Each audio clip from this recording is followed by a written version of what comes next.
మాజీ మంత్రి జోగి రమేష్ కేసులో కీలక పరిణామం చోటు చేసుకుంది. జోగి రమేష్ కుమారులు భార్యకు నోటీసులు అందాయి.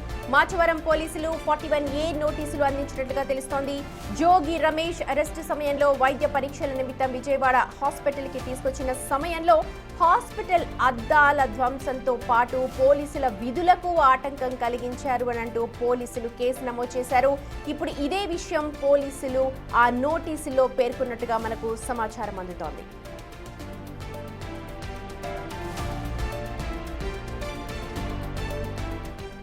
రైట్, మా ప్రతినిధి శివ ఉన్నారు అప్డేట్స్ అందించడానికి. శివ, పోలీసుల విధులకు ఆటంకం కలిగించడం దానిపైన నోటీసులు అందించినట్టుగా తెలుస్తోంది. జోగి రమేష్ కేసులో జరుగుతున్న పరిణామాలు ఒకసారి చెప్పండి.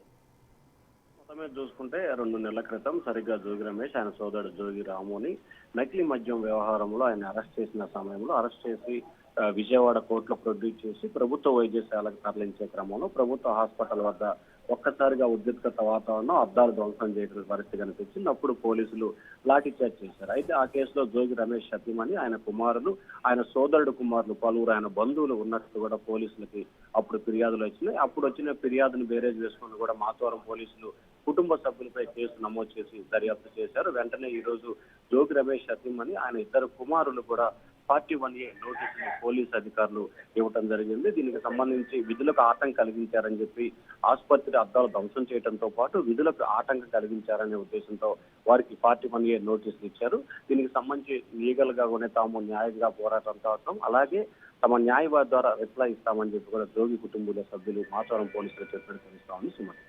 Right Shiva, thank you. మొత్తానికి జోగి రమేష్ కేసులో పురోగతి కనిపిస్తోంది. 41A కింద మాచవరం పోలీసులు అతనికి నోటీసులు అందజేశారు. గతంలో జోగి రమేష్ విజయవాడ హాస్పిటల్ కు తీసుకువెళ్తున్న సమయంలో హాస్పిటల్ అద్దాలు పగలగొట్టడంతో పాటు పోలీసుల విధులకు ఆటంకం కలిగించారు అన్న కారణంతో ఇప్పుడు ఈ నోటీసులు జారీ చేశారు.